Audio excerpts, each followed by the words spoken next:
만나서 반갑습니다. 최주훈 목사입니다. 우선 감사의 말씀부터 좀 해야 될 것 같아요. 이 귀한 자리에 초대해 주신 제자들 선교회 여러분들, 특별히 이제 30주년을 맞아서 저를 전체 특강으로 이렇게 초대를 해 주셨는데 제가 사실은 좀 깜짝 놀랐습니다. 왜냐하면 이런 귀한 자리에는 원래 역사적인 분들을 초대해서 이야기를 듣는데 저 같은 조물애기를 불러서 이런 자리를 마련을 했다고 해서 제가 좀 깜짝 놀랐습니다. 또 하나 깜짝 놀란 것은 그 전국적인 그런 학원 복음화 단체잖아요, 여기가. 그런데 저는 사실 한국교회에서는 굉장히 비주류에 속하는 목사이기 때문입니다. 왜냐하면 여러분들, 제가 어느 강연이든 어디를 가면 꼭 물어보는 게 있어요. 머리털 나고 루터파 목사 보신 분 한번 손들어 보세요라고 제가 꼭 손들어 보면, 손들어 한번 보세요. 머리털 나고 루터파 목사를 내가 오늘 처음 만났다 하시는 분들, 네, 그럴 줄 알았습니다. 네, 그럴 수밖에 없는 게 그 한국 전체에서 그 교회가 상당히 많지만 전국의 루터 교회 숫자는 52개밖에 되지를 않고요. 은퇴하신 목사님까지 다 해봐야 루터파 목사는, 루터교회 목사는 한 60명밖에 되지를 않습니다. 그러다 보니까 이제 제가 늘 강의 시작을 하면서 말씀을 드리는 것은 천연기념물보다도 더 적은 숫자의 멸종위기종이 이 앞에 있습니다 라고 하면서 여러분에게 좀 경청을 해 주십사 이렇게 요청을 드리고 시작을 합니다. 저는 오늘 여러분들과 같이 교회에 대한 이야기를 좀 해보려고 해요. 특별히 이제 마틴 루터와 종교개혁을 가지고 우리가 서 있는 자리가 어디인지, 또 교회란 어떤 것인지 여러분하고 같이 역사 이야기, 그리고 그 안에 담겨있는 신학적인 이야기들 같이 나눠보려고 합니다. 그렇다고 해서 오늘 이 시간이 여러분에게 막 지루하거나 그런 시간이 되지 않도록 제가 그림 몇 가지를 보여드리면서 이야기를 좀 진행을 해보려고 합니다. 자, 하나씩 보도록 할까요? 네.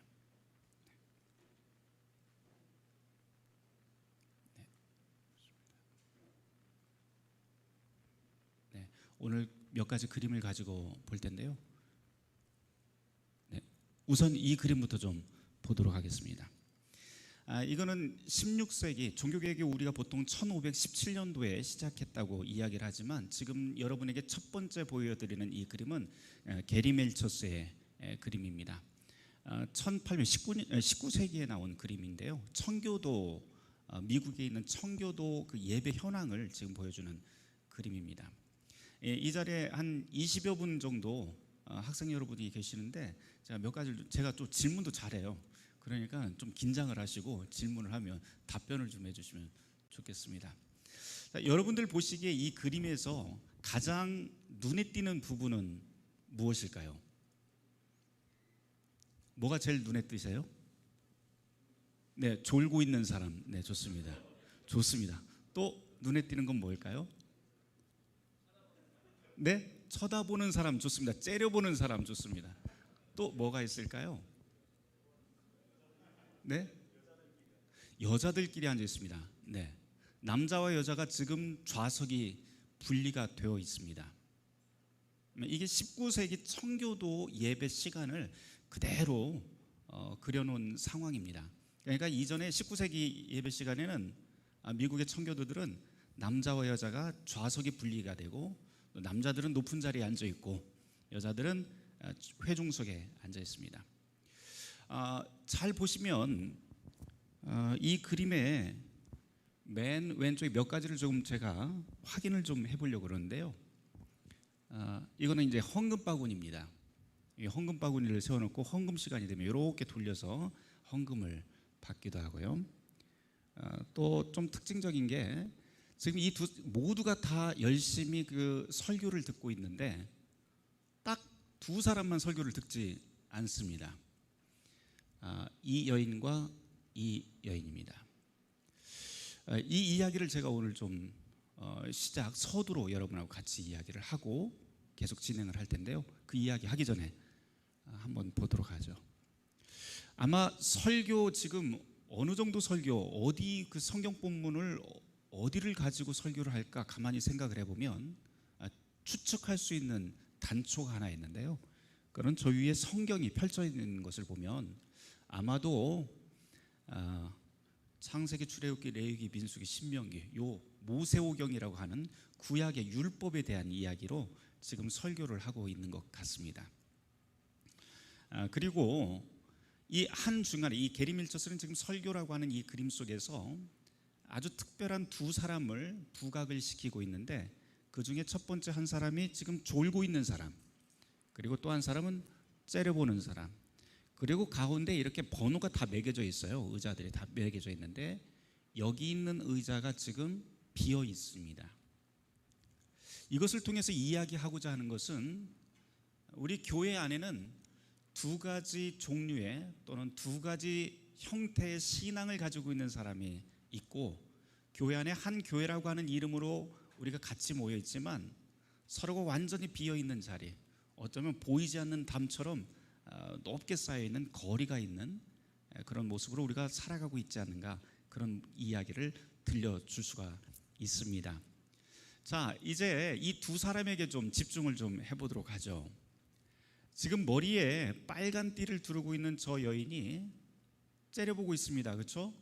째려보는 이유는 무엇일까요? 째려보는 이유는, 이재훈 선교사님, 째려보는 이유는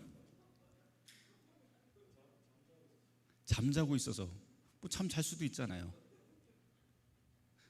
설교 시간에 잠자고 있어서. 그렇죠? 설교 시간에 잠자고 있어서. 그러면 우리가 보통 여러분에게 이 설교라고 하는 제목으로 도화지를 다 나눠드리고 그림을 그려보라 그러면은 어떤 그림부터, 여러분들은 누구부터 그리기 시작할까요? 이 그림에 아주 이상한 게 하나 있습니다. 무엇이냐면 제목은 설교인데 설교자가 없습니다. 설교자가 없어요. 그래서 이 게리밀처스는 우리에게 이 그림을 보여주면서 도대체 설교란 무엇이고 교회란 무엇인지 한 번쯤 생각하게 만듭니다. 오늘 우리가 살아가고 있는 이 교회의 보통 현실은 설교라고 하는 이름에 그냥 우리가 늘 습관적으로 설교라는 이름, 교회라고 하는 이름으로 우리가 모이고 설교를 듣고 말씀을 보고는 있지만 도대체 그것의 근원은 무엇이고 그것의 원래 의미는 무엇인지 한번 생각하게 만드는데요. 여기서 특별히 저 여인, 째려보고 있는 이 여인은 오늘 우리들의 보통의 모습을 보여줍니다. 관점을 한번 바꿔보라는 거예요. 여기에서 설교자가 보이지 않고, 그러면 설교자는 누구일까? 게리밀처스가 지금 이야기하고 있는 설교의 주체는 사실은 사람이 아니라고 하는 것을 우리에게 넌지시 이야기를 합니다. 그럼 설교라고 하는 것은 또 무엇일까요? 설교의 핵심은 무엇일까요? 사람을 윽박지르고 죄인이라고 이야기하고 사람을 힘들게 만드는 것, 째려보는 것, 그것이 성경이 우리에게 이야기하고 있는 핵심일까요? 그렇지는 않습니다. 우리를 구원하는 복음이라고 보통 이야기를 하는데요. 그렇다면 째려보고 있는 저 여인의 그 전형적인 모습은 무언가 잘못됐다라고 하는 것을 또 우리에게 이야기를 해줄 수 있어요. 또 한 가지, 자, 우리의 관점을 다시 한번 또 바꿔보도록 하죠. 저 여인을 한번 보도록 하죠. 잠자고 있는 여인. 설교라고 하는 것은 어떤 의미에서 보면 하나님의 말씀입니다. 설교자가 하고 이렇게 말을 성경을 통해서 해석하고 전하는 말씀이긴 하지만 이 설교를 통해서 하나님의 위로와 힘을 전하는 것이 바로 설교이고 복음입니다. 그러면 복음을 들었을 때 사람들은 어떻게 반응을 할 수가 있을까요? 째려보는 것? 아니면 그냥 경청만 하는 것? 무엇일까요? 저 여인의 모습, 잠자고 있는 저 여인의 모습을 우리가 다른 각도에서 한 번 정도 생각을 해볼 수 있는데요. 지금 일주일 동안 삶 속에서 굉장히 힘들게 살아왔다가 뭐 구박도 당하고 힘도 쓰고 뭐 그러다가 말씀이 있는, 복음이 있는 교회로 들어오게 됐습니다. 너무 힘들어요. 너무 힘들어요. 근데 저 여인의 모습을 잠자는 것이라고 생각하지 말고 다른 면으로 생각을 한번 해볼 수 있는데, 저 자세를 가만히 보면 가장 편안한 자세입니다. 그렇죠? 가장 편안하게 고개를 숙였고 손은 무릎 위에 위를 향해서 이렇게 올려놨습니다. 이것을 그냥 힘을 풀어놓은 자세라고만 생각하지 말고 저 손을 나의 모든 것을 하나님께, 하나님의 복음에 또는 하나님의 은총에 맡깁니다 라고 생각을 한다면 어떨까요? 그럼 우리의 시선이 바뀔 수가 있습니다. 그렇게 본다면 이 지금 예배의 상황 그리고 설교라고 하는 이 상황에 가장 잘 들어맞는 그 사람은 누구일까요?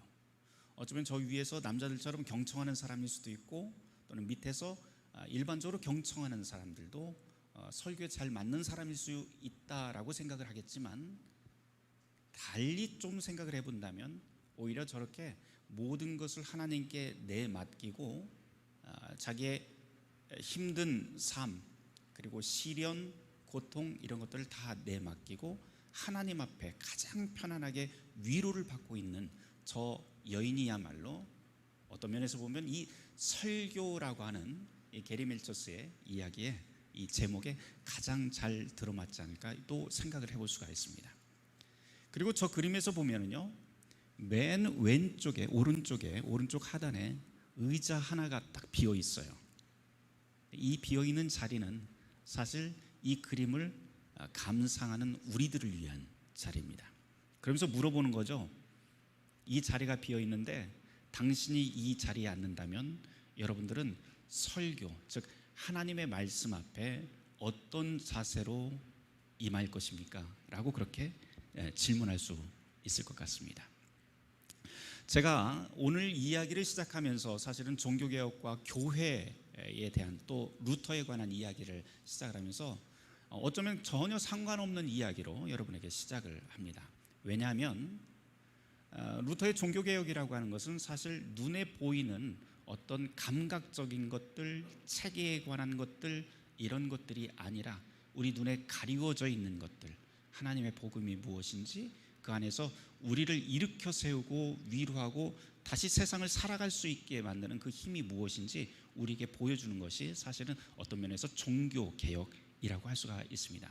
그 종교개혁의 힘은 말씀에서부터 시작을 하는데요, 오늘 그 말씀이 단순히 한 개인의 것이 아니고 교회라고 하는, 교회 공동체라고 하는 곳에서 어떻게 역동적으로 그것이 움직이고 또 교회는 세상 속에서 또 어떤 빛과 소금의 역할을 할 수 있는지 그것을 여러분하고 같이 보도록 해보죠. 제가 종교개혁이 무엇이냐라고 하는 그런 질문들을 종종 받곤 합니다. 그러면 제가 아주 간단하게 이야기해서 이렇게 이야기를 해요. 종교개혁이란 권위에 대한 믿음에서 믿음에 대한 권위로 돌아서는 것이다. 여러분들 잘 한번 생각해 보세요. 권위에 대한 믿음에서 믿음에 대한 권위로 돌아서는 것이 바로 종교개혁이다. 우리는 종종 살아가면서 어떤 사람이나 직책이나 어떤 조직이라든지 이런 것에 대한 그런 권위에 늘 복종하면서 무릎 꿇으면서 살아갑니다. 그런데 종교개혁자들이 늘상 강조했던 바는 오직 말씀만으로, 오직 은총만으로, 오직 그리스도만으로 뭐 이런 식으로 해서 하나님에 대한 권위, 성서의 말씀에 대한 권위를 강조를 합니다. 즉 믿음에 대한 권위가 세상을 살아가게 만드는 원동력이 된다라고 하는 것을 말하는 것이 바로 권위에 대한 믿음을 믿음에 대한 권위로 바꾸는 것, 이것이 바로 종교개혁의 가장 핵심적인 내용이라고 할 수가 있습니다. 16세기 이야기로 한다면 그 당시 교회 교인들은 교황체제라고 하는 1인 독재체제에 그렇게 다 무조건 따라가면 다 되는 건 줄 알았어요. 그런데 이것에 질문을 품고 그렇게 살아갔던 것이 바로 종교개혁의 역동성이라고 할 수 있습니다. 여러분들 이제 철학사를 공부하다 보면 헤겔이라고 하는 사람을 만나게 되는데요, 이 헤겔이 이런 말을 하게 돼요. 근대란 무엇인가 질문을 한 다음에 근대란 질문하는 정신이다, 이렇게 이야기를 합니다. 근대란 질문하는 정신이다. 만일 질문하지 않는다면 우리는 여전히 중세를 살고 있는 것이다. 종교개혁이 바로 질문하는 정신에서 시작을 합니다. 질문, 성서에 대한 질문, 그리고 이제껏 우리가 너무나도 당연하게 여겨왔던 것들에 대한 그 질문으로부터 이제 시작을 한 것이 바로 종교개혁이라고 할 수가 있습니다. 우리가 이제 종교개혁 꼭 이야기를 하면 이제 시대상에 대한 이야기를 많이 해요. 그러면서 이제 중세라고 하는 것은 굉장히 뭐 부패하고 또 중세는 타락했고 뭐 이런 이야기를 합니다. 자, 여기다 뭐 짧게 써놨는데요. 요거는 여러분들이 그냥 나중에 PPT 다 있으시니까 그냥 보시면 될 것 같습니다. 어쨌든 이렇게 굉장히 부패했다, 뭐 이 정도로 생각을 하시면 됩니다. 이런 시대에, 부패한 시대에 몇 가지 원인들이 있었는데요. 그 원인 중에 자연적인 원인도 있고 또 인간적인 요인도 있습니다. 인간적인 요인으로 따진다면 1440년도부터 1520년도까지 약 80년간의 기간을 세계사에서는 뭐라고 이야기를 하면 르네상스 교황기라고 그렇게 보통 이야기를 합니다. 이 기간 동안 그 가톨릭의 교황으로 된 사람들, 교황에 등극했던 사람들은요, 사실 굉장한 윤리적인 문제 또는 돈과 권력에 집착했던 사람들이 대부분입니다.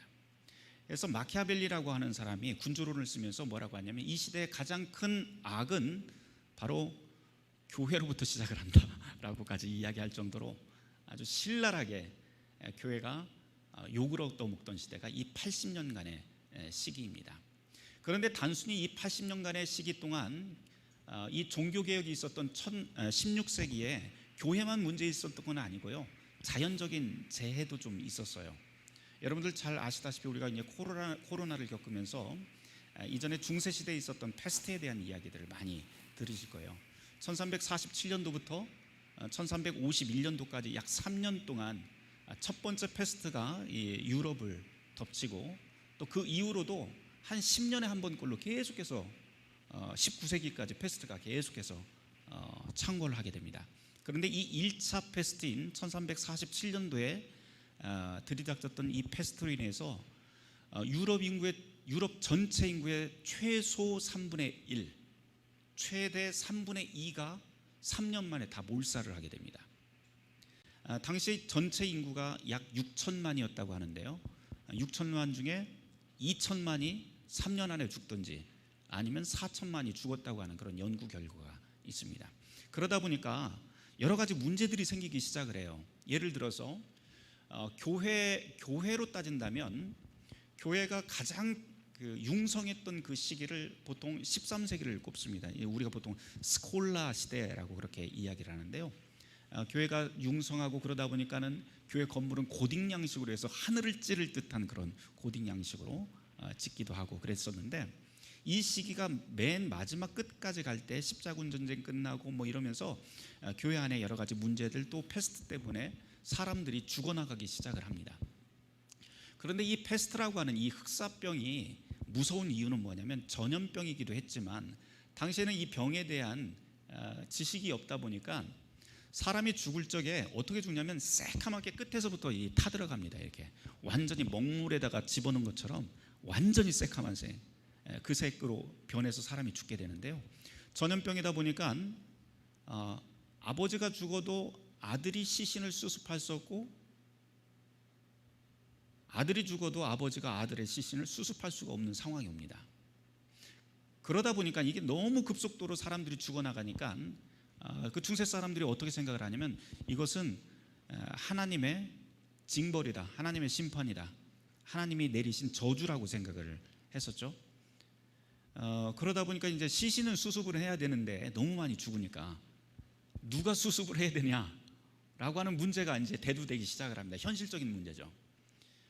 그래서 그 당시에 이제 죽었었던 3년 동안 1차 패스트 기간 동안 가장 많이 죽었던 직업군을 조사를 해왔더니 의사가 제일 많이 죽었고요, 그 다음 제일 많이 죽은 직업군이 어디냐면 사제 그룹이 제일 많이 죽게 됩니다. 왜? 이것은 하나님께서 내리신 심판이기 때문에, 저주이기 때문에 가장 깨끗한 사람들이 이 시신을 수습을 해야 된다라고 하는 그런 통념을 가지고 있었어요. 근데 뭐 사제가 무슨 용가리 똥뼈도 아니고요, 만져서 사제들도 다 죽는 거예요. 그런데 사제들이 제일 많이 죽다 보니까 이 중세시대 14세기서부터는 교회에 대한 환상들이 깨지기 시작을 합니다. 이전에 교회라고 하는 것은 13세기까지는 모든 인생의 질문을 다 답해주는 곳, 최고의 지성이 모인 곳, 뭐 이런 식으로 생각을 했단 말이에요. 그리고 구원의 은총을 나눠주는 곳이라고 생각을 했었는데, 어라? 가보니까는 제일 먼저 죽어요. 사제라고 하는 사람들, 하나님의 은총으로 은사받고 또 세워진 사람이라고 한 사람들이 병에 제일 약하고 제일 많이 죽는 것을 보고 그 14세기부터 교회에 대한 신비가 서서히 깨지기 시작을 합니다. 그러면서 이때 발흥하기 시작한 것이 바로 르네상스라고 하는 시기로 넘어가게 되고 시민 계급들이 이제 발흥을 하기 시작하는 그런 원동력이 됩니다. 현실적인 이야기 하나 해보죠. 우리나라에서 제일 큰 교회가 어디죠? 순복음교회. 혹시 여기 여의도 순복음교회 교인들 계시나요? 네. 여의도 순복음교회 뭐 욕하고 그러려고 하는 거 아닙니다. 네. 네. 거기 그 교역자들이 몇 명이 되는지는 제가 잘 모르겠어요. 만약에 한 300명이라고 한번 해보죠. 교역자가 300명인데 300명 중에 3분의 2가 다 죽었어요. 그러면 채워야 될 것 아니에요. 그렇죠? 교인들도 있고 사람들을 채워야 되는데 채울 수 있는 방법은 무엇일까요? 지금으로 따지면 신학교에 보내고 한 7년 동안 대학 4년, 대학원 3년, 그 다음에 뭐 실습도 하고 그런 다음에 한 9년, 10년이 돼야만 목사가 될 수 있는 시스템이 있었는데 당시 13세기까지 스콜라 시대라고 하는 이 시대까지는요, 사제가 되는 방법이 굉장히 어려웠습니다. 일단 제일 먼저 보는 게 가문부터 봤습니다. 가문이 좋아야 돼요. 귀족 가문이라든지, 그 다음에 교육, 가문이 좋다고 하는 것은 다른 말로 하면 돈이 좀 많아서 공부를 할 수 있는 기회가 많았다라고 이야기를 할 수가 있습니다. 공부를 엄청나게 해야 됩니다. 뭐 라틴어라든지 헬라어, 히브리어 이런 것들을 공부하고 철학도 공부를 해야 됩니다. 그러니까 굉장한 교육의 그 수련을 다 쌓아야만 사제가 될 수 있었어요. 사제가 안 되면 공무원이라든지 이런 국가 공무원이라든지 이런 것이 이쪽으로 넘어가게 됩니다. 그런데 패스트가 창궐을 한 다음에 갑자기 교회 교인보다도 이 교역자들이 막 죽어나가기 시작을 하니까 그 자리는 채워야 됩니다. 그래서 이때 생긴 것이 뭐냐면 주교의 안수라고 하는 것이 생기게 돼요. 교육보다도 또는 가문보다도 주교가 봐서 좀 똘똘하다 싶으면 오라고 해서 손 딱 얹고 안수를 해서 무조건 사제로 세우기 시작을 합니다. 그러다 보니까 무슨 문제가 생기냐면 14세기 이후부터 교회에 사제로 들어온 사람들이 신학교육을 받지를 않았어요. 게다가 여러분도 아시다시피 중세라고 하는 이 시기는요, 성경이라고 하는 것이 다 라틴어 성경만 성경이라고 이야기를 하고 다른 것은 성경이라고 보지를 않았습니다. 혹여라도 번역을 하는 경우가 있다, 자국어로 번역을 한다 그러면 그 사람은 신성 모독죄에 화형을 당하던 때가 바로 이 중세 시대입니다.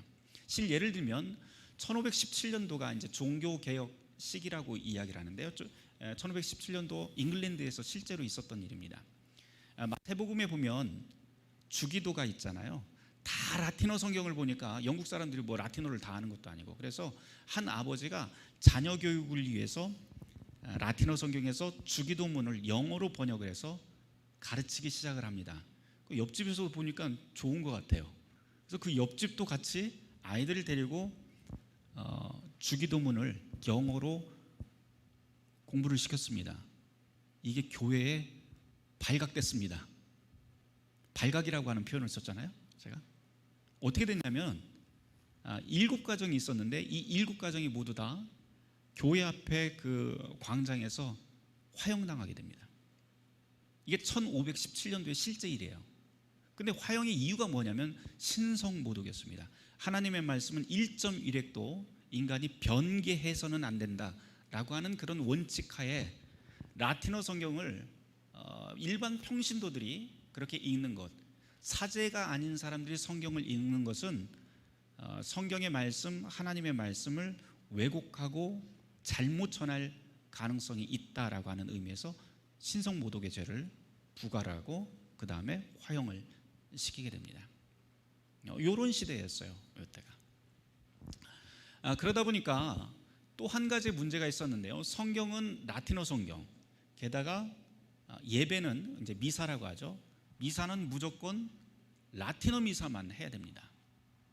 뭐 독일 사람들이 라틴어 하는 것도 아니잖아요.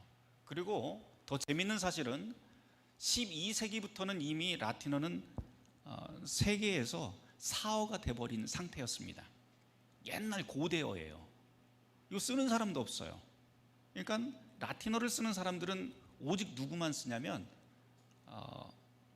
사제 계급들 또는 권력자들, 지식인들만 쓰는 그런 언어였습니다. 그러니까 권력을 지향하기 위해서는 가장 좋은 방법이 언어를 쥐는 방법이었는데요. 그게 바로 라틴어로 세상을 언어로 언로를 통제하는 방법이 바로 이 중세시대에 그렇게 지나가게 됩니다. 자, 다시 돌아가서 사제들을 막 세웠다고 그랬잖아요. 신학교육을 배우지 않은 사람들 또 라틴어를 모르는 사람들을 사제로 세우다 보니까 사제가 되면 무조건 해야 될 일이 뭐냐면 예배 집례는 해야 되는데, 라틴어 예배 집례가 가능할까요? 불가능할까요? 가능합니다. 하기는 해야 되니까 매주마다. 어떻게 가능할까요? 암기하는 거예요. 남들이 하는 이야기 그 뜻도 모르고 암기를 해서 그냥 입만 앵무새처럼 합니다. 제 경험 이야기를 하나 하죠. 제가 고등학교 때 팝송을 되게 좋아했습니다. 지금은 다 까먹었지만 영어를 너무 못했어요. 그런데도 팝송을 막 불렀어요. 어떻게 했을까요? 지금은 다 MP3, MP4 이렇게 해서 나오지만 이전에는 음악 파일이 아니고 카세트 테이프 이렇게 나왔었는데 거기에다가 다 녹음을 한 다음에 이게 카세트 테이프가 늘어질 때까지 들으면서 듣고 한글로 다 받아쓰기 한 다음에 한글로 노래를 합니다. 그럼 남들이 보면 영어 되게 잘하고 팝송 되게 잘하는 것처럼 그렇게 보았지만, 사실 만일 영어를 아는 사람이 제 노래를 들었다면 어땠을까요? 굉장히 웃겼을 거예요. 그렇죠? 이 똑같은 상황이 바로 이 15세기 말부터 시작이 됩니다. 15세기부터 시작이 되는데, 우리가 소위 르네상스 시대라고 하는 시대가 도래를 하면서 인문주의자들이 이전에는 모든 지식과 권위를 교회가 다 쥐고 있었던 시기인데, 이제 인문주의자들이 고전으로 돌아가자, 원전으로 돌아가서 아드폰테스라고 그러잖아요. 원래의 셈으로 돌아가서 원전을 읽어야 된다라고 이야기를 합니다. 그 뜻은 뭐냐면 성경도 역시 성경의 원전은 헬라어와 히브리어이기 때문에 그 원전으로 돌아가서 읽기 시작해야 된다라고 하는 그런 뜻이었어요. 근데 이 인문주의자들이 성경을 원전으로 읽다 보니까 희한한 발견들을 하나씩 하기 시작을 합니다. 뭐냐면 라틴어 성경이 5세기경에 그 번역이 된 건데요, 오역이 너무 많은 거예요. 원래의 성경하고 비교를 해보니, 예를 들어서 마태복음 4장 17절에 보면 회개하라 천국에 가까웠다라고 하는 그런 구절이 있는데요, 이 구절을 에라스무스라고 하는 인문학자가 1516년도에 헬라어 성경으로 번역을 해서 딱 펴냅니다. 아무 소리 없이.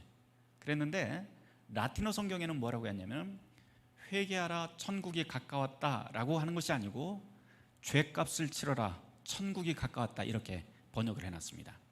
그래서 지난 1100년 동안 16세기까지 1100년 동안 가톨릭 교회에서는 그 마태복음 4장 17절 죄값을 치러야만 천국에 갈 수 있다라고 하는 이 구절을 근거로 해서 아주 중요한 교리를 하나 만들어놨는데, 그게 뭐냐면 고해성사입니다. 이게 고해성사예요. 루터가 1510년도에 에라스무스의 성경을 딱 헬라어 성경을 보고 소위 빡친 거예요. 우리가 1100년 동안 속았구나.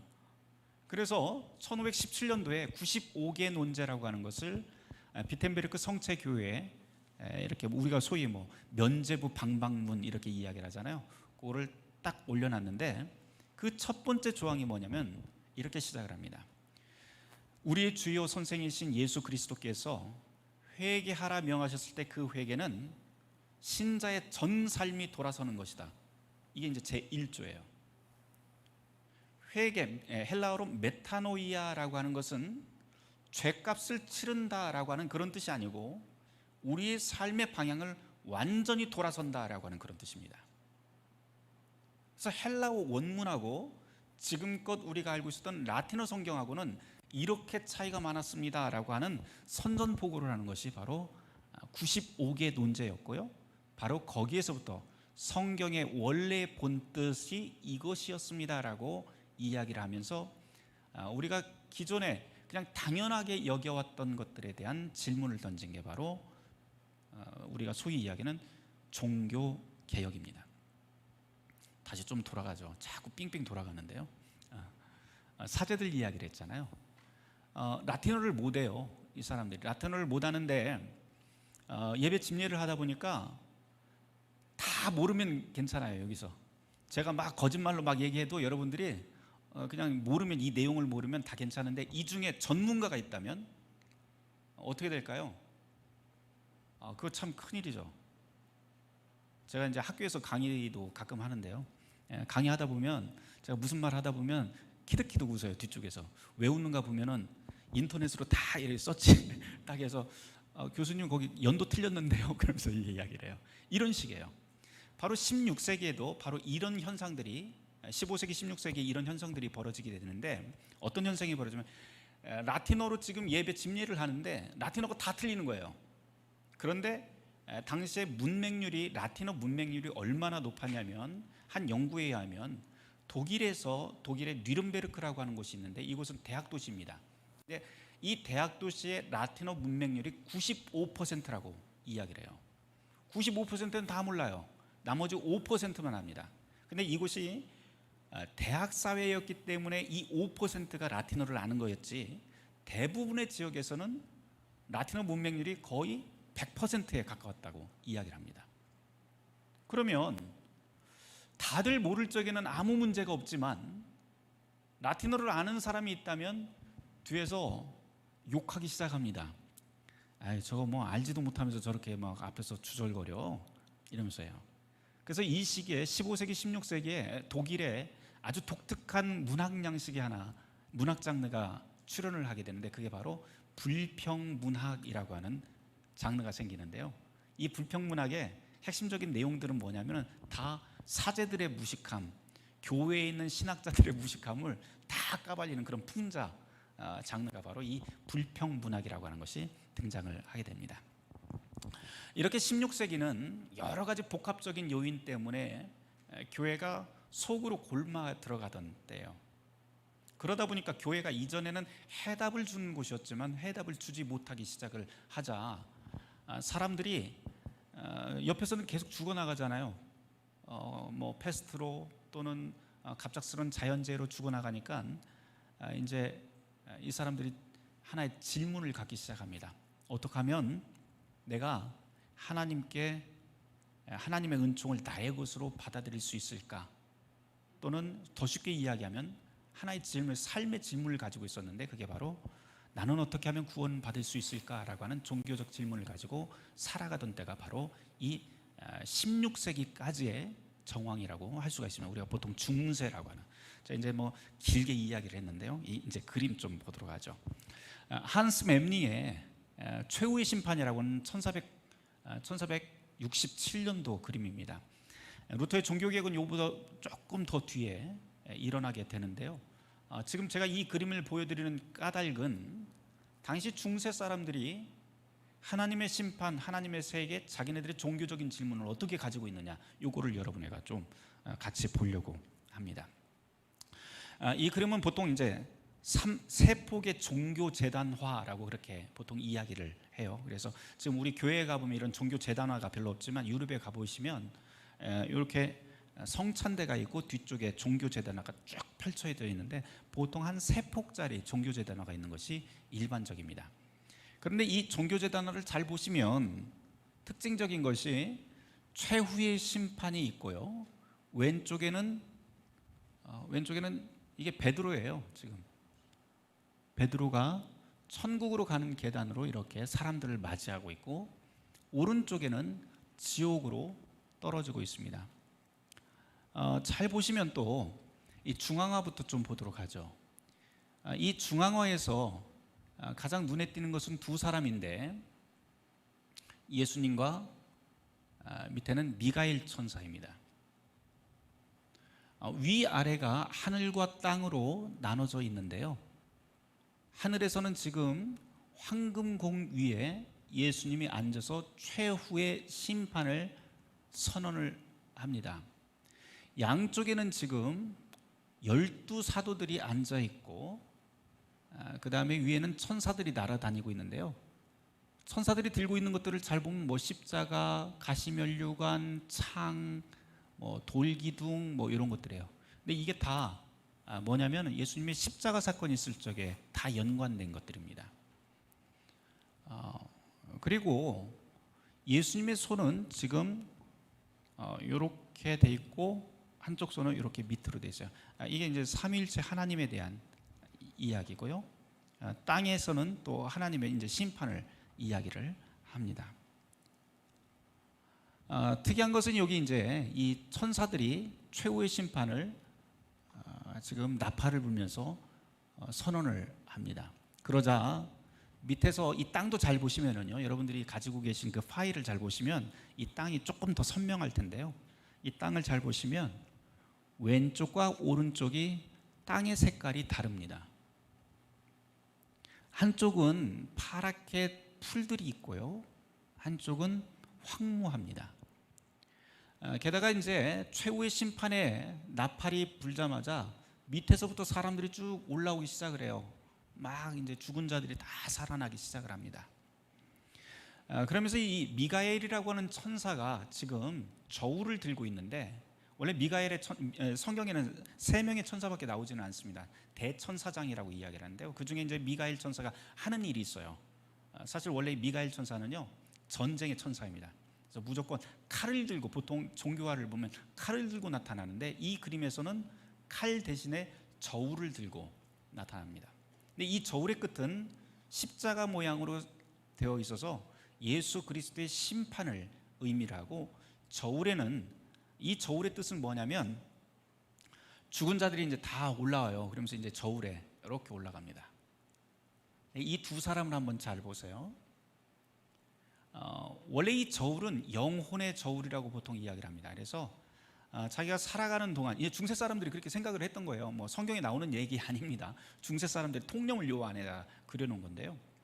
살아가면서 내가 착한 일을 많이 했으면, 착한 일을 많이 하고 예수님 잘 믿고 교회 잘 다니고 했으면 영혼의 무게가 무거워서 가라앉고, 그렇지 않은 사람들은, 악한 일을 많이 한 사람은 영혼의 무게가 깃털처럼 가벼워서 하늘로 붕붕붕붕 떠갑니다. 무게가 나가지를 않아요. 무게가 나가지 않으면 그 사람은 어디로 가냐면 오른쪽으로 가는 거예요. 영원한 불구덩이로 던져지게 됩니다. 그래서 여기 보면 악마들이 나타나서 그 사람들을 끌고 들어가기 시작을 합니다. 아무리 왼쪽으로 오려고 해도 올 수가 없습니다. 그리고 이 영혼이 가벼운 사람이 이 저울에 올라가서 막 용을 써요. 뒤쪽으로 막 하면 무게추가 조금 뒤쪽으로 갈까봐 하는데, 그래도 올라갑니다. 반면에 이쪽 왼쪽에 있는 영혼이 무거운 사람은 아주 고요한 모습으로 기도하는 자세로 앉아 있습니다. 왜? 영혼이 무겁기 때문에 발버둥 치지 않아도 이것은 자연적으로 밑으로 갑니다. 이 밑으로 간 사람들은 왼쪽으로 가서 이제 수정 계단 위에 있는 천국의 문을 지키고 있는 베드로의 손을 붙잡고 점점점 올라가서 천국 문 안으로 들어가게 됩니다. 그런데 특이한 건, 여러분들이 요거를 조금 더 확대해서 보실 수 있다면 좋은데요, 여기에는 여전히 중세적인 생각들이 굉장히 많이 있어요. 중세적인 생각 중에 하나는 무엇이냐면, 들어가는 사람들의 이 복장들을 잘 보시면 계급적으로 다 이어져 있습니다. 맨 위에 보면 삼중관이라고 하는 교황의 모자가 있고요, 그 다음에는 추기경, 그 다음에 일반 주교, 그 다음에 검은 옷을 입은 사제. 이게 계급적이잖아요. 그 다음에 일반 평신도들이 이렇게 쭉 옷을 입고 들어갑니다. 이건 굉장히 이제 중세적인 사상입니다. 요 이 모습만 하나 더 보도록 하죠. 예수님의 모습인데요. 최후의 심판이라고 하는 그림들을 여러분들이 이 시기에 그림들을 몇 개를 보시면 다는 아니지만 굉장히 공통적인 것 몇 개들을 몇 가지 그 사항들을 발견하실 수 있을 거예요. 보면 예수님 얼굴에 이렇게 두 개가 뾰족뾰족 튀어나온 게 있어요. 잘 보시면 한쪽에는 칼인데 붉은색으로 칼이 있습니다. 불칼입니다. 이게 불칼. 한쪽에는 백합이 있어요. 얼굴 양쪽에. 그리스도의 말씀에서 나오는 이 말씀이 한쪽에서는 불칼, 심판을 뜻하는 불칼이고 한쪽에는 백합, 구원을 뜻하는 백합입니다. 중세 사람들이 무슨 생각을 했냐면 내가 어떻게 하면 저 백합을 잡아서 천국으로 갈 수가 있을까? 라고 하는 생각을 늘 하게 됩니다. 루터도 역시 그런 생각을 가지고 있었던 사람이에요. 교회가 답을 가지고 있었어요. 내가 불칼을 맞지 않고 백합을 얻는 방법, 그것은 바로 교회에 순종하는 길이다. 교회의 순종은 어떻게 합니까? 물어보면 고해성사 잘하고 또 교회가 명령하는 것들을 잘 지켜나가고 또 교황체제에 잘 순응하고 뭐 이런 식이었어요. 질문 없이 그대로 따라가면 돼 라고 하는 거였어요. 그 중에 가장 대표적인 것이 무엇이냐면 바로 고해성사 제도였어요. 고해성사에서는 몇 가지 그 단계가 있습니다. 제일 먼저 마음으로 아파해요. 통회라고 하는 것을 마음으로 아파하고 죄를 고백을 합니다. 누구에게 합니까? 사제에게 죄를 고백을 하면요, 사제가 죄를 용서를 해줍니다. 그런 다음에 이것으로 끝나는 게 아니고 보속이라고 하는 마지막 단계를 거쳐야 되는데요, 보속이라고 하는 죄값을 치르는 겁니다.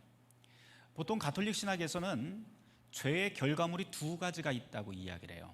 하나는 죄의식, 죄 감정이라고 하는 것이 있고요, 그 다음에 죄에 대한 책임이라고 하는 두 가지, 죄책이라고 하는 두 가지가, 죄를 지으면 결과물이 그 두 가지다 이야기를 합니다.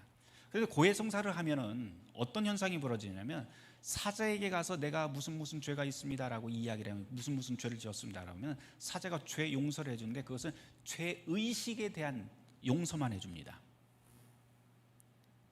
그럼 뭐가 남아요? 죄에 대한 책임, 형벌이 남잖아요.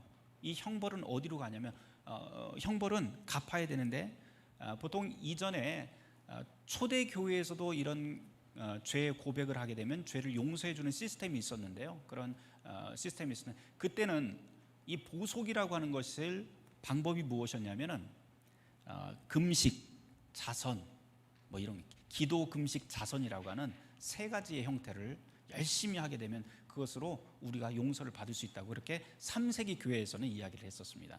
그런데 이게 중세로 넘어가면서 어떻게 변하냐면은 십자군 전쟁을 거치면서 가장 손쉬운 방법으로 변하게 돼요.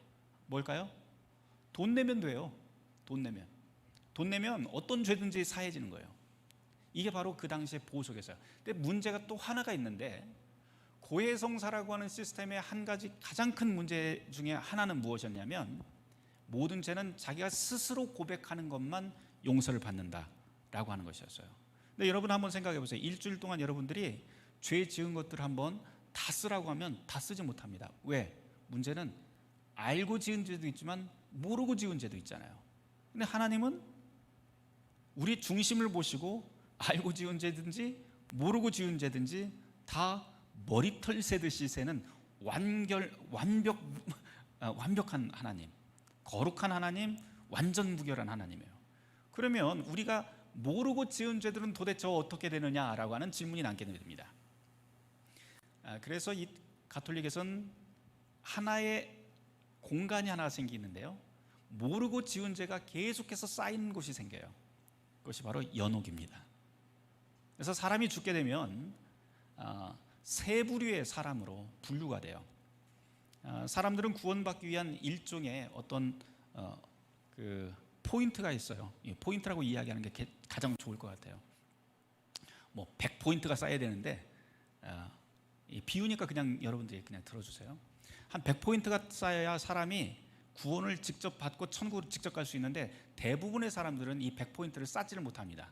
살아가면서. 그럼 100포인트 쌓아서 바로 천국으로 직행하는 사람들은 누구냐?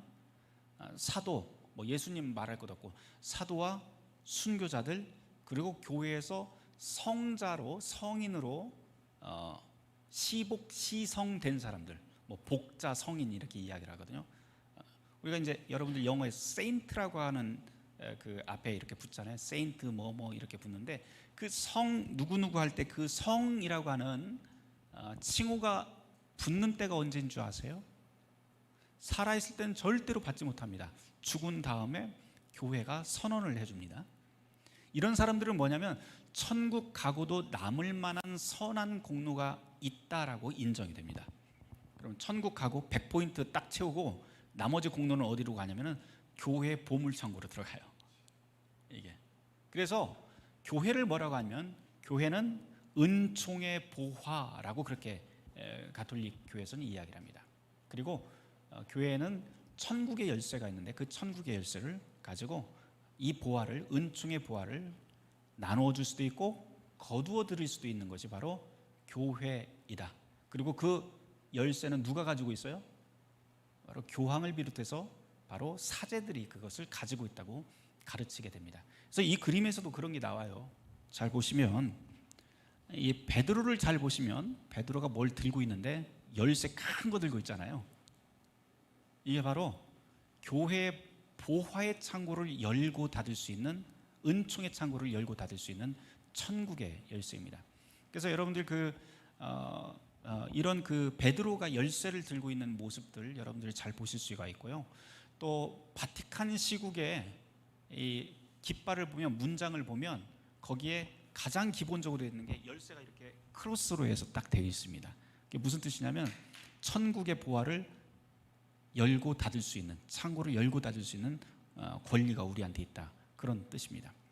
여하튼 다시 돌아와서 연옥에 그 죄가 쌓이게 되면 이것을 해소하는 방법들이 뭐냐면 사람이 천국으로 직행하는 사람이 있고 또는 대부분의 사람은 연옥으로 가서 내가 모르고 지은 죄들을 다 갚아야 되잖아요. 갚아야 되는데 지옥으로 가는 사람도 있어요. 뭐 살인을 한다든지 뭐 이런 사람들은 지옥으로 간다고 이렇게 이야기를 합니다. 그 사람들 이외에 나머지 사람들은 결국은 하나님의 구원을 얻게 되는데 연옥에 가서 그 죄값을 다 치러야만, 몇만 년 동안 불구덩이 있어야만 천국으로 올라갈 수 있다고 이야기를 합니다. 연옥에 있는 사람들을 살려내는 방법, 그게 이제 면죄부였습니다. 이게 16세기 루터가 공격을 했던, 성경에 나오지도 않는 거 가지고 왜 돈벌이 하느냐, 뭐 이런 이야기가 바로 아주 간단하게 이야기해서 루터가 공격했던 면죄부였었는데요. 그런 면죄부를 통해서 사람들은 천국의 이 백합을 얻어서 천국을 가고 싶었던 거죠. 그런데 이제 루터가 성경을 보면서 그런 것이 아니다라고 이야기를 하게 됩니다. 루터인데요, 1483년 11월 10일 날 태어나서 그 다음 날인 아이슬레벤에서 태어나게 되는데 그 다음 날이 11월 11일 빼빼로데이예요. 이때 세례 받고 그 다음에 살게 됩니다. 아버지가 광부였었는데요, 부유한 광부였습니다. 그래서 이 광부의 자녀로 태어났지만 고생 별로 안 했어요. 지금으로 이야기하면 굉장히 특수학교에 이렇게 진학을 해서 좀 똘똘하니까 아버지가 거기에 보내서 공부를 했는데 정말 똘똘해서 대학까지 막 승승장구하면서 올라가게 됩니다. 아버지의 소망은, 자녀를 향한 소망은 뭐냐면 자녀가 잘 되는 게 소망이었는데 그 소망 중에 가장 큰 핵심은 뭐냐면 그 당시에 가장 잘 되는 것, 평민으로서 가장 높은 자리에 올라가는 게 당시에는 영주의 변호사가 되는 것이, 법조인이 되는 게 최고의 그런 직업이었습니다. 그래서 아버지는 이 루터가 그런 법조인이 되기를 원해서 그 당시 최고의 법학교에 있었던 법학도를 배출하고 있었던 에어푸르트라고 하는 대학에 입학을 시켰고요. 그 에어푸르트에서 일반 교양학부를 다 졸업을 하고 1505년도에 이제 법학과에 진학을 하게 됩니다. 지금으로 봐자면 본과에 이제 진입을 한 거예요. 근데 일반 교양학부를 졸업을 할 적에 그 전체 졸업생 중에 2등으로 졸업을 할 정도로 아주 탁월한 명석했다고 합니다. 졸업생이 11명이었어요. 근데 그때 어쨌든 그렇습니다. 어쨌든 뭐 똘똘했던 것 같아요. 그런데 문제가 생겨요. 1505년 5년도에 그렇게 법학 아버지의 뜻대로 잘 커나가던 아들이었는데 여름방학 때 에어프루트에서 자기네 집 만스펠트로 내려갔다가 다시 올라오는 길에 슈토턴하임이라고 하는 넓은 초원을 지나게 됩니다. 이 뒤편에 이제 초원이 있는데요. 이 초원을 지나다가 번개가 떨어지게 돼요. 1505년에. 여기서 막 번개가 떨어지니까 루터가 거기서 꼬꾸라져서 서원을 하게 됩니다. 내가 수도사가 되겠습니다. 자기가 이전부터 좀 생각을 했던 것 중에 하나가 뭐냐면 지금 당장 죽는다면 내가 이제껏 일어났던 모든 것들 또는 성공한다는 게 도대체 무슨 의미가 있을까라고 하는 것을 아주 실존적으로 좀 고민을 했던 것 같아요. 그러면서 자기가 구원받기 위해서 천국에 가기 위해서 가장 좋은 길은 세속적인 일들을 다 끊어버리고 매일매일 하나님 말씀을 묵상하고 기도하고 세속과 거리가 먼 그런 삶을 살면 내가 마음의 위로도 얻고 천국 가기 편하겠구나 라고 생각을 해서 곧바로 학교를 때려치고 단 2주 만에 모든 걸 정리해서 에어프루트에 있는 아우스티누스 수도원에 들어가게 됩니다. 당시 에어프루트에는 수도원이 몇 개가 있었는데요. 그 중에 이 아우구스티누스 수도원은 금욕을 굉장히 강조하던 수도원이었고 봉쇄 수도원이었다고 합니다. 봉쇄 수도원이라고 하는 것은 한 번 들어가면 나오지를 못합니다.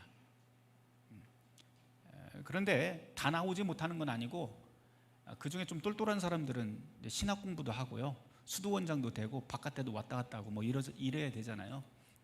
루터가 이제 이 안에 들어가서 좀 똘똘했던 것 같아요. 그래서 나중에 파견 근무도 나가고 또 비텐베르크라고 하는 곳에 가서 공부도 하게 되고 합니다. 여기 지금 여러분에게 보여주는 이 사진은 슈토턴하임이라고 하는 곳에서 번개가 떨어졌던 그 장소라고 전설에 나오는 곳입니다. 뭐라고 써져 있냐면 여기 제 영어 독일어로 되어 있는데요.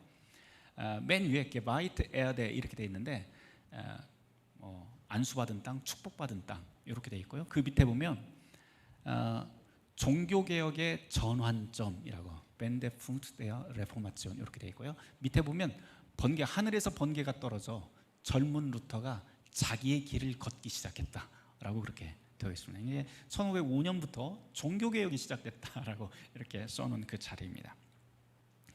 루터가 이제 에어프루트 수도원에 들어가게 돼요.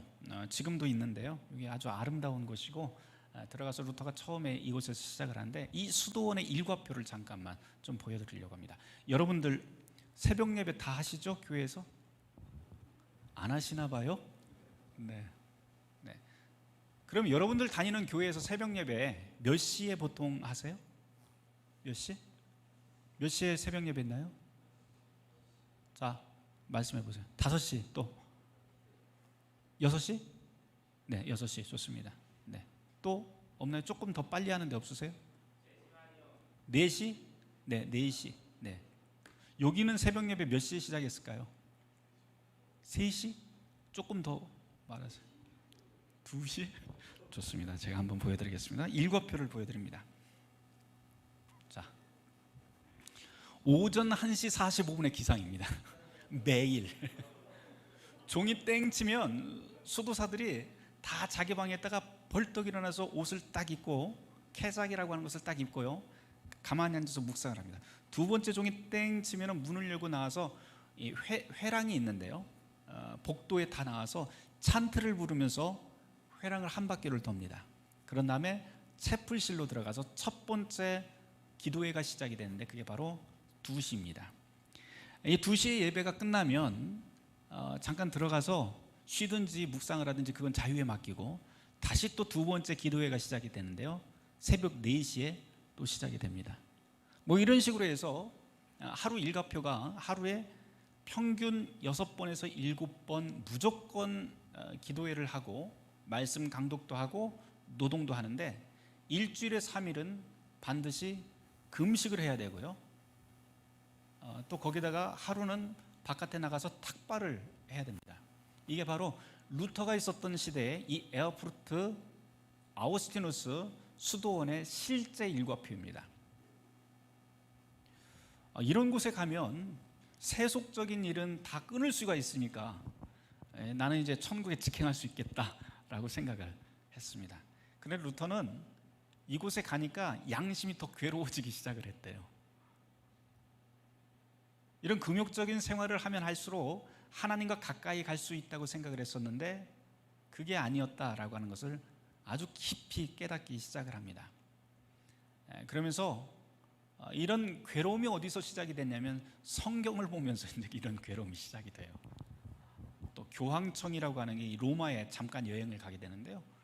로마에 가면서 또 그런 괴로움이 굉장히 심하게 생기게 됩니다. 그래서 루터가 고민하던 차에 요한 슈타우피츠라고 하는 이 수도원 원장이 루터에게 제안을 하게 됩니다. 너 여기서 그렇게 고민하지 말고 비텐베르크에 가서 공부를 한번 해봐라. 네가 직접 가서 공부를 해라. 왜냐하면 이 당시에 루터가 자꾸 이 슈타우피츠 원장을 너무 귀찮게 했대요. 무슨 생각만 나면은 조금만 그 자기 죄하고 관련된 생각만 나면은 갑자기 뛰어나가서 요한 슈타우피츠 붙잡고 고해성사해달라고, 고해성사한다고 붙잡아놓고 매일 사소한 것을 가지고 하루에 6번, 7번을 그렇게 찾아가니까 이제 귀찮았던 거죠, 원장이.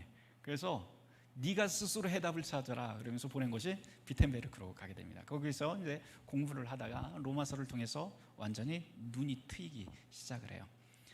나중에 이제 신약성서 로마서를 통해서 이제 박사학위를 받고요. 그 다음에 여기서 교수가 되게 되는데 90개 논제를 이야기를 했었고요. 좀 이따 이거는 이야기를 하죠. 그곳에 가서 이제 종교 개혁이라고 하는 것이 이제 1517년도에 시작이 됩니다. 근데 그 당시에 95개 논제라고 하는 것은요, 사실은 무슨 종교 개혁을 꿈꾸고 했던 것은 아닙니다. 이것은 원래 비텐베르크에 가보면 교회가 2개가 있는데 하나는 성체교회라고 하는 저쪽 서쪽에 있는 교회가 하나 있고요. 이 비텐베르크가 아주 작아요. 그래서 동서횡단하는데 걸어서 한 15분이면 다 될 정도로 아주 작은 동네입니다. 근데 교회가 서쪽 끝에 서문 끝에 하나 하고 중앙에 하나 있어요. 서문 끝에 있는 교회는 성체교회라고 해서 이곳에 바로 종교개혁 1517년 10월 31일 95개 논제가 붙었던 장소인데 이곳은 일반인들이 다니던 교회가 아닙니다. 대학생들과 학자들 그리고 시의회 의원들 뭐 이런 귀족들만 다니던 곳이고요. 중앙에 있는 광장에 있는 시청사 바로 옆에 있는 그 비텐베르크 시교회라고 하는 곳은 일반 평민들이 다니던 교회입니다. 어찌 되었든 루터가 이곳에서 종교개혁을 시작을 하게 됩니다. 1520년도에 종교개혁 3대 논문이라고 하는 것을 쓴 다음에 루터가 이제 굉장히 고초를 많이 겪게 돼요. 고초를 겪게 되는데 그 중에 하나가 이제 파문을 당하게 됩니다. 로마 교황청에서 파문을 당해서 쫓겨나게 되는데 1521년도 보름스 제국 의회라고 하는 곳에 이제 소환령이 내려지게 됩니다. 거기서 이제 청문회 신문을 받고 맨 마지막에 루터가 이런 말을 해요. 지금 나의 양심은 하나님의 말씀에 사로잡혀 있습니다. 양심을 거스르는 것은 불안하고 안전하지 않습니다. 그 때문에 나는 나의 글과 주장을 철회하거나 거스를 수 없습니다. 이런 고백을 하고 탁 튀어나가게 됩니다. 그런 다음에 그 바르트부르크 성이라고 하는 곳에 납치가 돼요. 납치가 돼서 뭐 이곳에서 이제 신약 성경을 번역을 하게 됩니다. 앞서 말씀드렸다시피 여기 이제 많은 에피소드들이 있는데 그냥 다 제하고 성경을 번역한다고 하는 것 그것은 그 시대에는 사실 목숨을 건 일이다라고 하는 것 여러분에게 말씀을 드렸어요. 그런데 루터는 자기가 성경에서 깨달은 그 복음의 능력을 자기 혼자만 가지고 있기 어려웠던 거죠. 그것을 이야기를 해서 서로가 알아야 된다라고 하는 것을 생각하고 이때 이제 신약 성경을 이 바르트부르크 성에 들어가서 단 11주 만에 다 번역을 해버립니다. 독일어로. 그런 다음에 이것을 그 이듬해인 9월달에 이제 여기 이제 루터가 뭐 루터 책상이라고 하는데요. 이듬해 9월달에 성경을 출판을 하게 되는데 이게 바로 9월 성경이라고 하는 1522년 독일어 성경입니다. 가격 이야기를 좀 하려고 그래요. 지금 성경 한 권에 가격이 얼마나 되나요, 여러분? 한 4만 원, 3만 5천 원 뭐 이 정도 가잖아요. 이 당시에 성경은 얼마였을까요? 네? 이 당시에 성경, 루터가 성경 펴내기 전에 라틴어 성경은 얼마였을까요? 자, 경매에 붙이겠습니다. 자, 불러보세요. 성경 300만 원 나왔습니다. 네, 또 다른 분. 1000만 원 나왔습니다. 또 다른 분. 두 분만 더 받겠습니다. 네, 1000만 원 나왔습니다. 얼마? 2천만 원? 네, 2천만 원 나왔습니다. 또 다른 분 없으세요? 네, 좋습니다. 당시의 화폐 단위는 굴덴이라고 하는 화폐 단위를 썼었어요. 1굴덴이 얼마였냐면 일반 노동자가 3주 동안 하루도 쉬지 않고 일해서 벌을 수 있는 그 액수가 1굴덴이었습니다. 루터가 얼마를 받았었냐면 그 당시에 최고의 학자로서 한 달의 급여가 8굴덴이었습니다. 1굴덴은 우리 쉽게 좀 계산을 좀 해보도록 하죠. 1굴덴은 그냥 100만 원이라고 한번 계산을 해보려고 그래요. 아주 쉽게. 루터는 그러면 한 달 월급이 800만 원. 800만 원 받으면 진짜 많이 받았잖아요, 그렇죠? 근데 이거 뭐 먹고 쓰고 하느라고 다른 사람이랑 먹고 쓰고 하느라고 다 썼대요. 그래서 아내한테 매일 구박받고 그랬던 사람이 루터인데 어쨌든 그렇습니다. 그래서 나중에 이 여담인데 루터가 너무 이 돈관념이 없었어요. 학교 끝나면은 다 그 동료들이고 학생들 다 데려다가 자기 집에서 먹고 재우고 하다 보니까는 이 가게가 흔들흔들거리니까 아내였던 카타리나 폼보라가 붙잡아 놓고 처음에는 다 해주다가 나중에 열받은 거죠. 그래서 뭐라고 이야기하냐면 이제부터는 하숙비 받아. 그래서 하숙비를 받았다는 그런 일화가 있습니다. 여하튼 루터는 그렇게 이제 경제관념이 없던 사람인데요. 제가 이 돈 이야기를 했었어요. 당시 1굴덴이 한 100만 원으로 친다면 당시 성경은 얼마일까라고 했는데요. 성경 그 당시에 1520년도의 성경의 일반 라틴어 성경 한 권의 가격이 500굴덴이었습니다. 얼마예요? 500굴덴? 얼마예요? 얼마예요? 계산이 안 되시는가 봐요. 얼마입니까? 5억이에요. 5억. 성경 한 권에. 성경 한 권에 5억이면 도대체 이 5억 원짜리 성경은 누가 읽을까요? 누가 가지고 있을까요? 누가? 교회도 없어요. 교회도. 일반적인 교회도. 누가 가지고 있어요? 힘 있는 사람들이 장식용으로 가지고 있든지 아니면 큰 대학에서 기증을 받든지 뭐 이런 식이었어요. 그러니 성경을 누군가 연구를 하고 볼 수 있는 시스템 자체가 안 됐던 거예요. 자원 자체가. 그런데 루터가 번역을 해서 그 이듬해인 1522년 9월 달에 출판을 해서 성경을 팔았는데요. 얼마에 팔게 되냐면은 첫 번째 가격이 1.5굴덴이었습니다. 얼마예요? 1.5굴덴? 150만 원. 네, 150만 원이죠. 불티나게 팔립니다. 뭐 지금 생각하면 150만 원, 성경 150만 원 판다고 이 도둑놈들 그러잖아요. 그렇죠? 도둑놈들이죠 그게. 근데 그 당시에는 150만 원에 팔게 되자 어제까지 5억 원이었던 거를 오늘 150만 원에 파는 거예요. 이 바겐셀도 이런 바겐셀이 없잖아요. 그러니까 그 당시에 발흥하고 있었던 시민 계급들 또는 상인 계급들이 그것을 도대체 저 안에는 무슨 내용이 있길래 이게 5억 원씩이나 갔을까라고 하면서 그것을 사기 시작합니다. 그러면서 읽기 시작을 해요. 읽으면서 그것을 함께 점조직처럼 나누기 시작을 합니다. 이러면서 종교개혁이 힘을 얻기 시작을 해요. 왜? 이제껏 우리가 1100년 동안 속아왔다라고 하는 것들. 성경은 누구나 다 루터가 꿈꾸던 세상이 이런 거였어요. 성경을 스스로 읽고 스스로 질문하고 스스로 해석하고 함께 나누고 그리고 새로운 공동체를 꿈꾸는 것. 이게 바로 루터가 꿈꾸었던 새로운 교회의 모습이었던 거죠. 이제껏 우리는 질문 없이 계속해서 왔지만 성경은 우리에게 계속해서 이야기를 하고 있다. 오늘에 맞는 이야기, 오늘 우리가 어떻게 나가야 될지 이런 이야기를 한다라고 하는 것을 루터는 이 성경을 통해서 배우게 됩니다.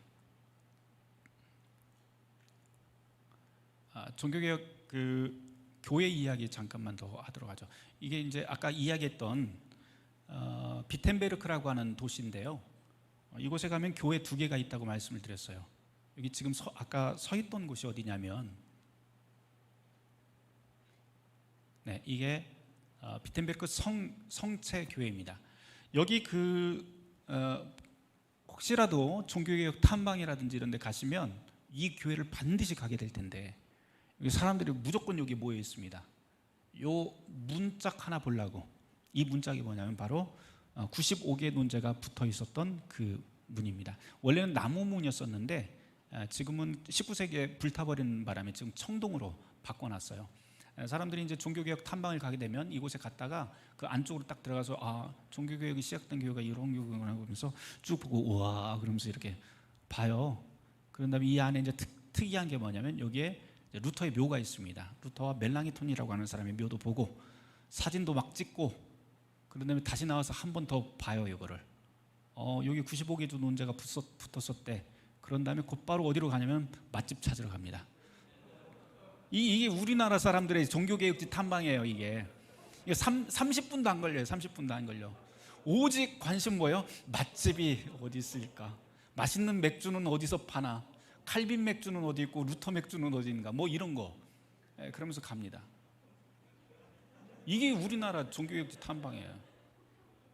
근데 사실은 이 비텐베르크라고 하는 곳은 종교개혁지 탐방을 할 때 그림도 그렇고 여행도 그렇잖아요. 자기 아는 만큼 보이는 거고 아는 만큼 즐길 수가 있는데요. 종교개혁 500주년이 언제였냐면 1517년에 종교개혁이 돼 있으니까 2017년도가 종교개혁 500주년 기념하는 해였습니다. 그래서 전 세계적으로 엄청난 그 준비가 있었고 또 방송도 많이 됐고 또 주목도 받았던 곳이 바로 이 비텐베르크라고 하는 동네예요. 그런데 전 세계 매스컴이 이 비텐베르크라고 하는 곳을 집중적으로 조명을 하는데, 사실은 이 집중적으로 조명을 하면서 95개 주 논제가 붙어 있었던 이 교회를 조명한 게 아닙니다. 아니고 오히려 지금 보여드리는 슈타트키르케라고 하는 이 시교회, 평민들이 다녔던 이 교회를 조명하기 시작을 했어요. 이 교회가 왜 중요하냐면 루터가 여기에서 설교자로, 실제로 공식적인 설교자로 목회를 했던 곳입니다. 여기는 평민들만 다 있었던 곳이고요. 루터가 평생 동안 한 3,000편의 설교를 했다고 그러는데 이곳에서 2,000편 정도의 설교를 했고, 또 이 교회가 중요한 이유는 이곳에 바로 청빙 목사, 개신교 청빙 목사가 제1호가 탄생한 곳입니다. 1523년도에 요하네스 부겐하겐이라고 하는 사람이 여기서 청빙 목사가 됩니다. 가톨릭과 다른 것은 뭐냐면, 가톨릭에서는 어떻게 해요? 주교가 안수하면 무조건 다른 사람하고 상관없이 무조건 세워지는데, 개신교에서는 청빙이라고 하는 시스템을 사용을 합니다. 청빙은 뭐예요? 교회에 뭐 중직자들인지 이렇게 구성을 해서 선출을 해서 뽑게 됩니다. 그런데 지금 우리나라 또는 전 세계 그 개신교의 청빙 시스템과 조금 다른 면이 있어요. 이때 뽑을 적에 사람들을 어떻게 그 청빙위원회를 구성을 하게 되느냐면 9명의 청빙위원회를 구성을 하는데, 9명이 누구냐면은 3명은 대학 교수들이 들어갑니다. 그래서 비텐베르크 대학의 법학과 교수, 신학과 교수에서 3명이 들어가게 되고요. 나머지 3명은 뭐냐면 교회의 대표 3명이 들어갑니다. 거기는 이전에는 목사가 없었으니까 이때는 이제 사제들이라든지 옛날에 가톨릭 사제였다가 지금 개신교 종교개혁자들이 거기에 들어가든지 아니면 거기에 평신도들이 들어가든지 해서 3명이 들어가게 되고, 재밌는 것은 나머지 3명이에요. 이 나머지 3명은 동네 사람들이 들어갑니다. 교회 안 다니는 동네 사람들. 자, 희한하잖아요. 앞에 교회 대표 3명도 이해할 만하고 대학 교수 이해할 만해요. 동네 사람 들어간다는 게 되게 이상해요. 그런데 이게 첫 번째 청빙 목사, 개신교 목사 1호였던 요하네스 부겐하겐을 뽑을 때 바로 이런 방법으로 뽑았는데 이유가 있었어요. 뭐냐면 각각의 3명은 상징성을 가지고 있는데, 개신교 목사는 이런 사람이 되어야 된다. 첫 번째, 대학 대표가 뜻하는 건 뭐예요? 지성을 뜻합니다. 우리 교회 목사는, 우리 교회 리더는 지성적으로 수준이 높은 사람이야. 누구든지 인정할 만해 라고 하는 것. 두 번째, 교회 대표는 뭐예요? 신앙에 대한 이야기예요. 신앙적으로 탄탄해. 누구든지 보면 저 목사 오케이 할 만해. 세 번째, 동네 대표는 뭘까요? 동네 대표? 사회적 공공성을 뜻합니다. 그래서 우리 교회 목사는 교회가 아니라 바깥에 나가도 다 인정해. 저 사람은 사회적 책임감이라든지 공공성 이런 거에 대해서 윤리의식 이런 거 나무랄 데가 없어 라고 하는 말입니다. 이렇게 해서 뽑힌 사람이 바로 개신교 1호 목사였던 요하네스 부게나겐이에요. 그러다 보니까 가톨릭과는 완전히 다른 시스템으로 뽑혔지만 이것이 늘 자랑거리가 되었던 거죠. 목사만 이렇게 뽑았느냐? 아니에요. 집사도 역시 이렇게 뽑았습니다. 일반 교회 직분자들을 이런 식으로 시의회 의원이라든지 이런 사람들을 안수위원으로 뽑아서 그런 공공성을 교회가 확보를 하게 됩니다. 또 이 비텐베르크에서 또 자랑할 수 있는 것은 비텐베르크 시교회가 자랑할 수 있는 공동금고라고 하는 게 있어요. 이 금고는 쌀 뒤주 마냥 크기는 아마 한 요거보다 조금 클 것 같은데요. 요거보다 조금 클 것 같은데 헝금함입니다. 헝금함인데 이 헝금함의 독특함은 뭐냐면 열쇠가 자물쇠가 3개가 한꺼번에 들어가서 같이 돌려야만 이게 열립니다. 자, 교회 헌금함의 열쇠를 누구누구에게 주어야 될까요? 여러분들 교회에서 여러분들이 열쇠, 천국 열쇠를 갖고 있다면 3사람을 꼽아서 준다면 누구누구 줘야 될까요? 저 헌금함? 누구? 네, 목사님 또 말씀해 보세요. 괜찮아요. 목사님만 갖고 있으면 돼요? 네. 목사님 믿을 수 있어요? 못 믿는가 본데? 네. 장로님 또 일반 성도 자신이 없는 것 같은데. 자, 열쇠 3개를 가지고 나눠주게 됩니다. 그런데 이 열쇠 3개를 누구에게 나눠주게 되냐면은 목회자 대표 중에 한 명. 거기 이제 부목사도 있고 그러니까 목회자 대표 중에 한 명, 평신도 대표 중에 한 명, 나머지 3번째 동네 대표 한 사람. 그런 다음에 이 3사람이 언제든지 모여서 합의만 되면 이 헌금함을 열어서 사용을 합니다. 언제든지. 원칙이 몇 가지가 있었어요. 그 원칙은 뭐냐면 이 헌금함의 사용처는 제일 첫 번째 가장 우선순위가 뭐냐면은 동네 사람을 위해서. 동네 사람 중에 어떤 사람이면 천재지변이나 아니면 갑작스런 경제적인 위기에 닥친 사람을 위해서 쓴다. 그 사람이 누구예요? 그런 사람들이 갑자기 병이 생기거나 그런 사람들 있잖아요. 또 그 다음이 뭐냐면 홀로 된 여인과 고아를 위해서 쓴다. 이런 몇 가지 원칙들이 있어요. 그런 다음에 학교를 세우는데 돈을 쓴다. 이런 원칙들이 있습니다. 저 공동금고가 나중에 조금 더 발전을 하게 돼서 지금 현대에까지 이르게 되는데요. 그래서 우리나라는 복지 시스템을 어떻게 움직이냐면 관주도형의 복지 시스템을 움직입니다. 그런데 독일 같은 경우에는 특별히 종교개혁이 시작된 독일은 관주도형의 복지 시스템이 아니라 교회 민간 주도형의 복지 시스템을 하는데요. 2군데가 종교세를 받아서 그 종교세가 거의 다 그쪽으로 다 들어갑니다. 어디로 들어가냐면은 디아코니아라고 하는 개신교 복지 기관, 까리타스라고 하는 가톨릭 기관, 이 2곳으로 다 들어가요. 그래서 자기 주민등록할 적에 우리 소위 주민등록할 때 종교란이 있는데요. 종교란에 체크를 하면은 자동적으로 월급 받으면서 그 돈이 딱딱 떨어져 나가요. 원천징수 되듯이 떨어져 나갑니다. 그게 이제 종교세로 들어가는데요. 그 돈의 거의 모든 액수가 바로 내가 만약에 개신교회라고 딱 체크를 했다 그러면 디아코니아로, 가톨릭이라고 체크했다 그러면은 저쪽으로, 까리타스로 이렇게 해서 지금 독일 전체 그 사회복지를 책임지는 그런 연결망이 안전보호망으로 지금 작용을 합니다. 그 원형이 바로 저 공동금고입니다. 이 비텐베르크 교회가 또 중요한 이유가 여러 가지가 있어요. 여러분들 그 찬송 많이 하잖아요. 여기서도 아마 제가 딱 보니까는 경배와 찬양도 하고 찬송도 부르고 했던 것 같은데, 원래 이 16세기까지는 교인들이 교회에서 찬송 부르지 않았습니다. 부를 수도 없었습니다. 불러서도 안 듣습니다. 오직 누구만 부르냐면은 교육받은 사제와 칸토라고 하는 칸토룸이라고 하는 그 성가대만 노래를 부르고요. 나머지는 그냥 듣다가 그냥 가면 됐었어요. 그런데 16세기에 이걸 바꿔버립니다. 루터가.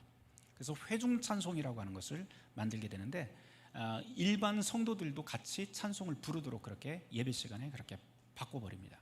그래서 나온 게 바로 코랄이라고 하는 찬송이 나오고요. 그 코랄 중에 제일 유명한 찬송이 내주는 강한 성령 아시죠? 이제 루터가 작사 작곡한 그 찬송입니다.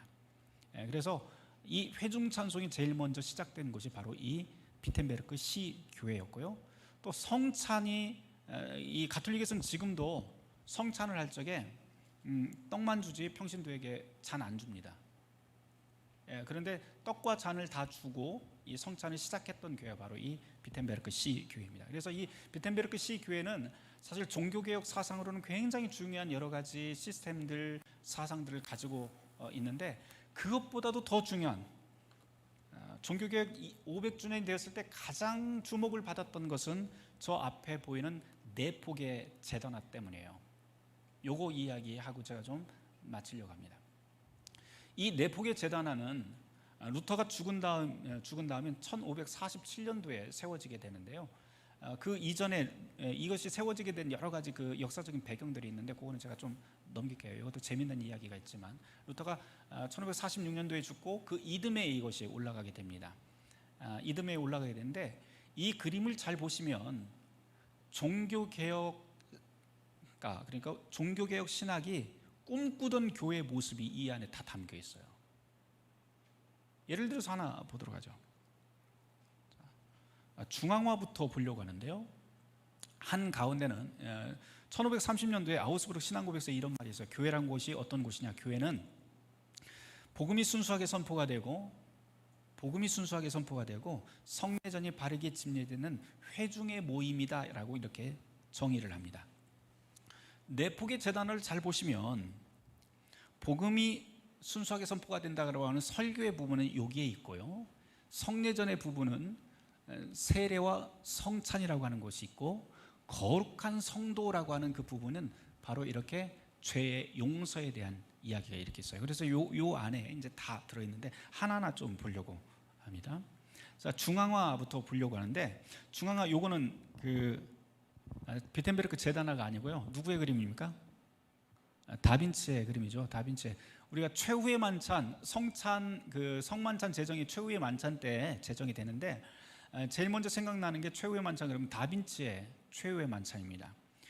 이 그림을 그린 루카스 크라나흐하고 1547년도에 루카스 크라나흐와 이 다빈치는 거의 동시대 사람인데요. 다빈치는 가톨릭 사람이고 저 그림을 그렸던 앞서 그렸던 크라나흐는 루터의 그 가장 친한 친구였습니다. 루터하고 계속 이야기를 하면서 루터의 마음 그리고 루터가 상상하던 그런 꿈꾸던 그 교회를 저 안에 내가 그려놓았는데요.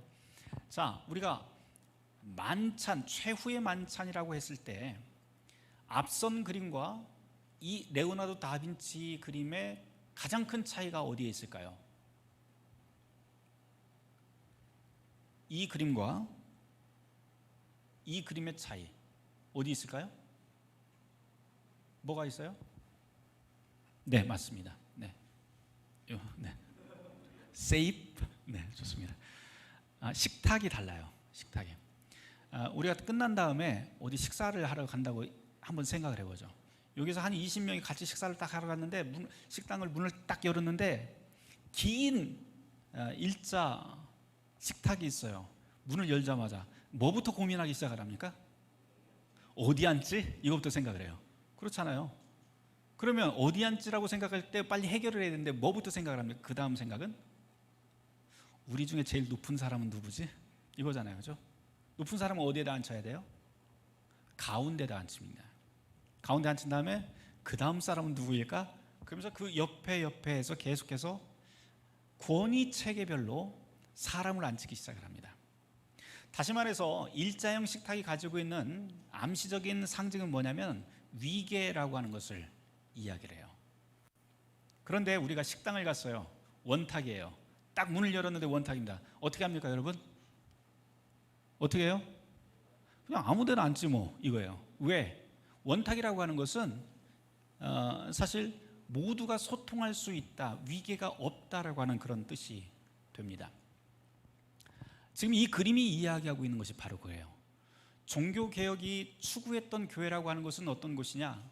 바로 우리는 위계가 아닌 어떤 권위체계로 위계가 서 있는 곳이 아니라 모두가 함께 평등하게 소통하며 그리스도 때문에 함께 소통하며 나눌 수 있는 그런 공동체, 거침없이 나눌 수 있는 그런 공동체, 그런 소통하는 공동체가 바로 종교개혁이 추구하는 교회의 모습이다 라고 그렇게 이야기합니다. 이거를 이제 신학에서는 뭐라고 하냐면 세례받은 모든 자의 만인 제사장직이라고 그렇게 이야기를 합니다. 만인 제사장직의 뜻은 뭐예요? 모두가 다 제사장이다 라고 하는 뜻인데, 거기에 가장 핵심적인 단어는 뭐냐면 모두가 다 하나님 앞에서 평등하다라고 하는 뜻입니다.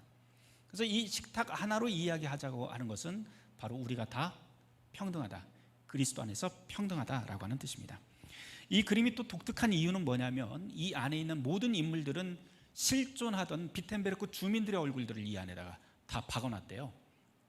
그러니까 1547년도에 이것을 딱 보면서 누구누구를 계속 떠올렸던 거죠. 뭐 예수님도 있고요, 예수님 같은 사람도 있었는가 봐요. 여기에 지금 이게 누구일까요? 예수님 품에 이렇게 누구예요? 요한. 최후의 만찬 그림에서 늘 보면 예쁜 척하는 건 무조건 요한이에요. 왜 요한이냐면 성경에 사랑하는 제자 요한이라고 하는 말이 나와서 그렇대요. 그래서 그 다빈치의 그림에서도 예수님 가장 가까이 있는 사람이 요한이고요, 또 이 그림에서도 예쁜 척하고 이렇게 있습니다. 그 다음에 이 사람 한번 볼까요? 이 사람 누구일까요? 예수님의 12제자 중에 한 명이었으니까 찍으세요. 뭐 누구? 네, 베드로 맞습니다. 왜 베드로일까요? 그림에는 늘 하나의 그 실마리가 다 있어요. 누구인지. 왜 베드로일까요? 대머리라서? 성경에 뭐 대머리라고 하는 거 없잖아요. 전승에 보면 기독교 전승에 보면 베드로는 대머리가 아니라 대머리로 찍히는 사람이 늘 있었어요. 누구냐면 바울입니다. 그래서 여러분들 이제 뭐 바울에 대한 그림들을 보면 늘 대머리에 미간은 좁고 코는 길고 입은 작고 뭐 이렇게 나온 사람이 바로 이 베드로예요. 그렇게 표현을 했던 건 뭐냐면 하나님의 호흡은 길게 하고 말수는 작고 그리고 미간이 좁고 대머리였던 이유는 옛날 소크라테스가 대머리였대요. 그래서 바울을 이야기할 때 가장 현명한 현인, 그리스 로마 시대에는 그 세계에서는 소크라테스가 가장 현명한 지혜자였지만 기독교 세계에서는 바울이 가장 현명한 사람이다라고 하는 의미로 대머리로 그렇게 그렸다고 하는데요. 어쨌든 여기서는 그렇지는 않고요. 아마 이 비텐베르크에 베드로 같은 성격을 가졌던 사람이 있었던 것 같아요. 그런데 이게 왜 베드로냐면 잘 보시면 오른손이 왼손 가슴 위에 이렇게 올라가 있습니다. 성경에 보시면 저기 왼손 가슴이 이제 심장이 있는 곳이잖아요. 중세 사람들은 늘 다 이 심장이 곧 양심, 또 생명의 근원 이런 데 자리 잡았다고 그렇게 생각을 했었어요. 그런데 중세 사람 이 성경에 보면 예수님이 최후의 만찬 그 시간에 제자들을 다 모아놓고 갑자기 뜬금없이 이런 얘기를 해요. 야, 니들 중에 나 배신할 놈 있다? 얘기해요. 그러니까 제자들이 깜짝 놀라서 뭐라고 하냐면 성경을 읽어보시면 내니까 나입니까 그러면서 폭탄 돌리기를 시작을 합니다. 그러다 맨 마지막에 누구까지 와요? 베드로까지 오는데 베드로가 뭐라고 이야기하면 나는 무슨 일이 있어도 주님을 떠나지 않습니다. 배신하지 않습니다. 얘기해요. 호언장담을 합니다. 무슨 얘기예요? 내 심장을 걸고 내 양심을 걸고 내가 당신을 떠나지 않겠습니다. 그럼 어떻게 됩니까? 하루도 안 지나서 3번이나 부인하고 배신합니다. 이 그림을 통해서 이야기하고자 하는 것은 우리의 신앙이라고 하는 것은 내 말과 내 의지로 되는 것이 아니다라고 하는 그런 의미도 이 안에 들어있어요. 이게 바로 이제 개신교 신학이 이야기하는 것 중에 또 하나의 맥락입니다. 그 다음 여기 하나 보도록 하죠. 신학적인 이야기 말고요. 요거 하나만 더 이야기해요. 이 사람 누구일까요? 네? 누구예요? 네, 가룟 유다입니다. 왜 가룟 유다일까요? 네, 이 가룟 유다일 수밖에 없는 여러 가지 그 실마리들이 있어요. 이걸 이제 그림에서는 도상이라고 그렇게 이야기를 하는데요. 일단 이 사람이 입고 있는 이 옷이 노란색 분위기입니다. 노란색은 원래 배신의 색깔입니다. 노란색이 있네요. 네, 배신의 색깔이 있네요. 네, 제 책도 노란색입니다. 괜찮습니다. 네. 붉은색과 노란색이 있어요. 붉은색은 순교의 색깔이고 노란색은 배신의 색깔로 보통 이야기를 합니다.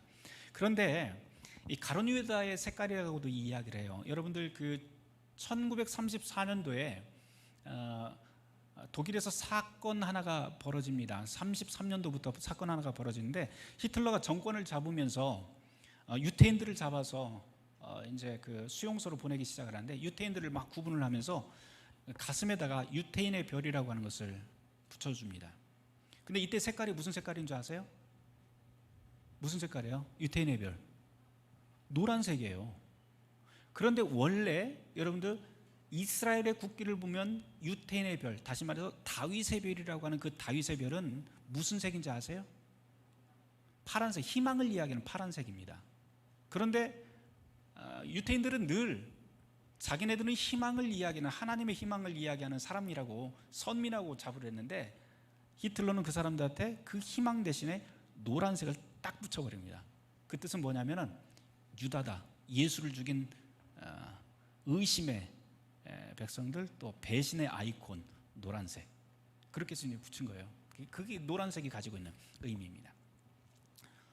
노란색 그냥 입으셔도 됩니다. 네. 여기 독일 아니에요. 네, 좋습니다. 거기다가 이 못을 보면 예수님이 손가락 가운데가 푹 들어가 있어요, 그렇죠? 네, 가운데 손가락. 오래된 욕입니다. 사실 이게 고대 그리스에서부터 시작된 욕이에요. 가운데 손가락에 뭐 현대에 나온 그런 욕 아닙니다. 네, 저주를 뜻하고요. 그 다음에 또 한 가지는 다른 사람들은 다 깨끗한데 사실 이 머리 모양이나 이런 거 보면 뭐 세수도 안 한 것 같고 막 이래요. 지저분한 그런 상으로 이렇게 처리를 했고요. 그것보다도 더 확실한 건 여기다 돈 주머니를 차고 있다는 것. 그리고 또 하나는 다른 사람들은 다 안쪽에, 식탁 안쪽에 발이 들어가 있는데 발을 보면 한쪽 발이 밖으로 튀어나와 있습니다. 그래서 언제든지 도망갈 준비를 하는 거죠. 그래서 신앙이라고 하는 것은 마음이 둘로 갈라진 것이 아니다라고 하는 것을 또 이것을 통해서 이야기합니다. 신학하고 종교개혁이 그 추구하는 교회상하고 또 연결된 부분이 이 부분인데요. 요 세 사람을 한번 잘 봐주세요. 이건 루터예요. 근데 여러분들이 알고 있는 그 루터의 모습과는 조금 다른데 이 역사적인 그 배경이 좀 있기는 합니다만 그것도 좀 줄이겠습니다. 루터가 손에다 들고 있는 것은 포도주입니다. 원래 가톨릭에서는 포도주를 사제들만 마십니다.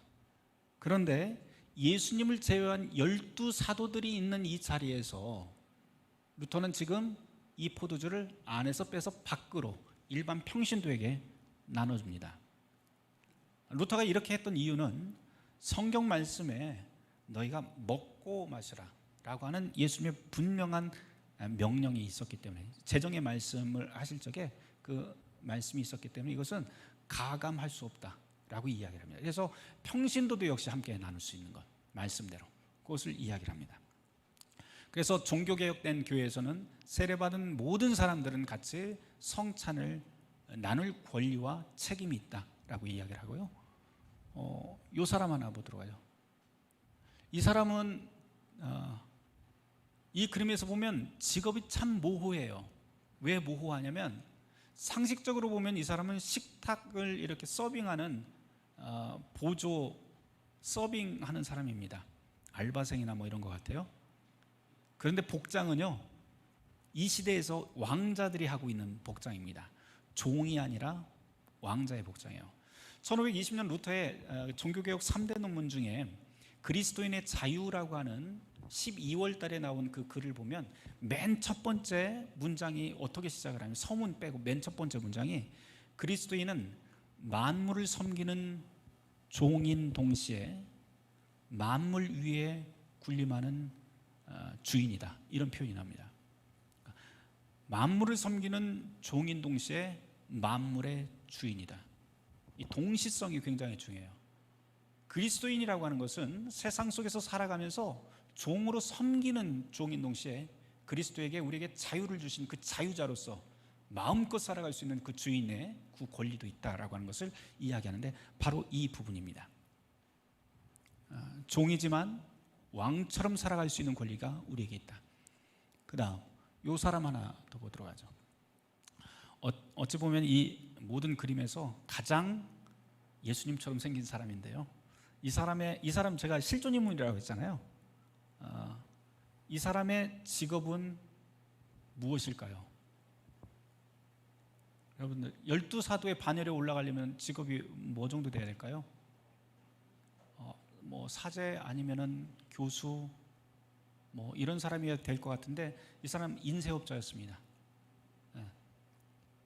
인쇄업자예요. 1534년도에 루터의 그 신구약 성경 그 출간을 할 때 그 출간을 맡았던 사람입니다. 그런데 재미있는 사실은 무엇이냐면 종교개혁이 이야기하고자 하는 바가 바로 이거였다는 거예요. 우리가 보통 소명이라고 하는 말을 그 당시에 사용을 할 때 베루프라고 하는 말을 베루풍 또는 베루프라고 하는 말을 사용을 하는데, 소명, 하나님께서 나를 부르셨다, 나에게 거룩한 소명이 있습니다 라고 이야기를 할 때는 오직 안수받은 사제들에게만 이 단어를 썼었는데, 루터는 일반 모든 세속 직업도 역시 하나님의 소명이다 라고 이야기를 합니다. 그러면서 아예 기저귀를 빨고 있는 여종이든지 푸죽간에 고기를 썰고 있는 사람이든지 구두를 만들고 있는 피장이든지 모두가 다 이웃의 유익을 위해서 살고 있다면 그 사람이 바로 거룩한 소명을 받은 사제이다 라고 이야기를 합니다. 그러면서 그 뒤에 이어지는 말을 보면 만일 주교라 할지라도 자기만의 유익을 위해서 살고 있다면 그 사람은 천국이 아니라 지옥으로 직행하고 있는 사람이다 라고 이야기를 합니다. 모든 세속 직업의 그 소명, 이것을 보통 소명론이라고 그렇게 이야기를 하는데요, 모든 세속 직업도 다 거룩하다고 이야기하면서 한 가지 전제 조건은 있어요. 그게 뭐냐면 내 직업을 통해서 이웃의 유익을 위해서 살고 있는가 라고 하는 그런 질문을 루터는 던집니다. 만일 그렇지 않다면 목사든지 뭐든지 다 필요 없고 이런 사람도 지옥으로 가는 것뿐이다. 그러니까 어떤 우리가 눈에 보이는 어떤 직업으로만 우리를 이야기를 하는 것이 아니고 바로 우리가 살아가면서 어떤 삶의 자세로 살아가는가, 또 이웃의 유익을 위해서 어떻게 살아가는가라고 이야기를 합니다. 루터가 이제 1520년 그 그리스도인의 자유라고 하는 그 글을 제가 참 좋아하는데요, 거기에 보면 이런 말도 나와요. 믿음과 사랑에 대한 이야기를 하면서 믿음이라고 하는 것은 우리를 하늘로 들어 올립니다. 믿으면 막 강한 힘도 생기는 것 같고 막 그렇잖아요. 무언가에 막 사로잡혀 있는 것 같고. 근데 거기서 끝나면 안 된대요. 믿음은 우리를 땅에서 하늘로 들어 올립니다. 그러나 사랑은 우리를 하늘에서 땅으로 내려오게 만듭니다. 그런 다음 이웃 안으로 우리를 들어가게 만듭니다. 그 이웃 안에 그리스도가 우리를 기다리고 있습니다. 이런 글을 씁니다. 우리가 믿는다 하면서도 또 그리스도인으로 산다고 하면서도 중요한 것들이 이런 거예요.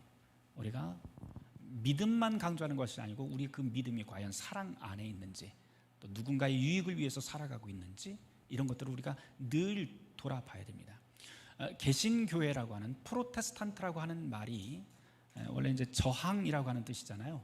뭐 순수 한국어로 하면 개김이라고 하는 뜻인데요, 잘 개길 줄 알아야 됩니다. 그 개긴다고 하는 것은 다른 의미가 아니고 성색, 우리가 기존에 가지고 있었던 통념들, 그 통념에만 그대로 따라가는 것이 아니라 어떤 권위에만 따라가는 것이 아니고 질문할 줄 아는 힘, 그리고 물어보고 함께 소통할 수 있는 힘, 그리고 함께 나눌 수 있는 힘, 그리고 하나님께서 우리를 위해서 무엇을 기대하고 계시는지 우리가 늘 기대하면서 살아가는 것이 바로 프로테스탄트 정신이라고 할 수가 있습니다. 제가 끝으로 요거 하나만 좀 읽어드리고 마치려고 그래요. 제 책에 나와 있는 건데요, 기도에 대한 이야기예요. 루터가 이제 종교 개혁을 하면서 여러 가지 개혁 작업을, 교회 개혁 작업을 했지만, 그 개혁 작업 중에 저는 이 기도의 개혁이라고 하는 것도 굉장히 중요하게 보는 사람입니다. 루터가 이런 글을 해요. 조금 길지만 이 글 읽어드리고 마치도록 하겠습니다. 교회가 그리스도의 몸이며 기도하는 집이라고 하는 말은 교회가 기도해야 하는 이유를 분명히 말해줍니다. 교회 신자들은 한 곳에 모여 한 마음으로 기도할 때 교회에 속한 교인이든 교회 밖의 사람이든 가리지 말고 생명에 필요한 모든 것을 하나님께 아뢰고 그분의 긍휼을 간구해야 됩니다. 교회가 기도한다는 것은 언제나 이웃의 아픔을 내 교회의 아픔으로 공감하고 그리스도를 신뢰하는 확신 가운데 드려야 합니다. 이런 기도가 없다면 차라리 예배 자체를 없애는 것이 낫습니다. 만일 교회에 모여서 자기 입속만 차리며 기도하고 다른 사람을 위한 마음씀이 없다든지 다른 이들의 궁핍을 염려하지 않는다면 우리가 기도하는 집에 함께 모일 이유, 교회라고 하는 이유가 어디 있겠습니까? 교회의 이름으로 함께 모인다는 것은 우리가 함께 기도하고 회중 전체를 위해 기도해야 된다는 것을 의미합니다. 자기 자신을 위해 사소한 이것저것 구하고 하나님이 미워하시는 이기적인 기도 외에 아무것도 없을 때 그런 기도가 어떻게 이웃에게 도움을 주는 선한 하나님이 받으실 만한 교회의 기도가 될 수 있으며 그것을 두고 어찌 거룩한 날 모인 회중이 하는 일이라고 할 수 있겠습니까? 교회를 반대하는 모든 일에 대항하여 싸우는 가장 힘센 일은 교회가 함께 공동체가 모여 기도하는 일입니다. 땅 위에 세워진 교회가 할 수 있는 가장 큰 일입니다. 이보다 더 큰 일을 할 수 있는 건 없습니다. 이것을 성령은 잘 알고 있습니다. 하지만 우리는 이런 함께 모여 기도하는 것을 자꾸 외면하고 막아버립니다. 저는 여러분을 교회 건축에 기쁘게 참여시킬 수도 있고 많은 재산을 수도원이나 교회에 바치게 할 수도 있고 함께 노래하고 책을 읽으며 유익하게 만들 수도 있고 이것저것 프로그램과 예배 시간을 만들어서 다 참여하라고 할 수도 있습니다. 이런 일들은 우리를 기쁘게 만듭니다. 하지만 이런 일을 하면서 우리의 의무를 다하는 것으로 착각하지 마십시오. 이런 일을 하면서 과시하느라 우리가 정작 해야 될 교회의 기도는 잊히고 효력 있고 열매가 풍성한 교회의 기도는 죽어버리고 맙니다. 기도가 시들해지면 성령이 하시는 일을 이룰 수가 없고 저항의 힘을 가질 수가 없습니다. 그러나 우리가 함께 기도한다면 비록 우리의 기도 장소가 움막이나 누추한 오두막이라 해도 우리를 대적하는 사람들은 기도 없는 대성당보다도 이곳을 훨씬 더 두려워하게 될 것입니다. 우리가 모이는 건물과 환경이 중요한 게 아닙니다. 우리가 하나님 앞에 드리는 진정한 교회 공동체의 기도, 오직 이 기도만이 중요합니다. 제가 끝으로 이 글을 읽어드린 이유가 있어요. 그래서 여러분들이 함께 제자 공동체를 함께 이루었는데 여러분들이 교회입니다. 코로나 시대라고 해서 우리가 서로 떨어져 있고 멀리 있고 또 모이는 게 참 어려운 시대이지만 우리가 잊지 말아야 될 것은 우리가 그리스도 안에서 모두가 다 형제 자매로 이어져 있으며 또 한 뜻을 품고 하나님의 나라를 위해서 함께 기도하며 그 하나님의 나라를 내가 살아가고 있는 그 현장에서 여러분들의 학생이든 아니면 어떤 직장을 가지고 있건 모두가 다 거룩한 소명을 가지고 있다라고 하는 것을 기억을 하고 거침없이 소통하는 평등한 그런 공동체, 그런 공동체가 되기를 바라는 마음으로 여러분에게 이 이야기를 드렸습니다. 오늘 사실 준비한 건 참 많았는데요, 시간이 이렇게 되어서 제가 여기에서 좀 마치도록 하겠습니다. 바라기는 여러분들의 이 제자들 선교회가 정말 한국 땅에서, 한국 땅을 넘어서도 전 세계 안에서 하나님께서 여러분에게 맡기신 귀한 사역들이 잘 이루어나가고 굳건히 일어나갈 수 있는 그런 복된 공동체 되기를 다시 한번 기도합니다. 함께 기도하겠습니다. 주님 감사합니다. 이 시간 우리가 500년 전의 역사를 돌아보면서 함께 우리의 현재와 우리의 앞날을 비추어 봅니다.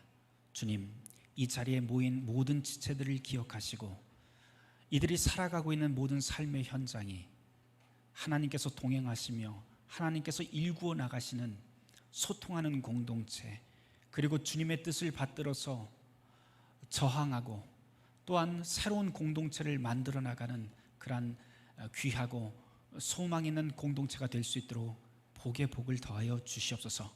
이 일을 위해서 수고하고 기도를 모으는 모든 이들을 주님께서 기억하셔서 이곳에서 일어나는 그리고 고민하고 기도하는 모든 제목들이 합력하여 선을 이룰 수 있게 하시며 하나님께서 가장 가까이서 들어주시고 응답하시는 그러한 복된 기도가 될 수 있도록 인도하여 주시옵소서. 이 모든 말씀 예수 그리스도 이름 받들어 감사하며 기도드렸습니다. 아멘. 감사합니다.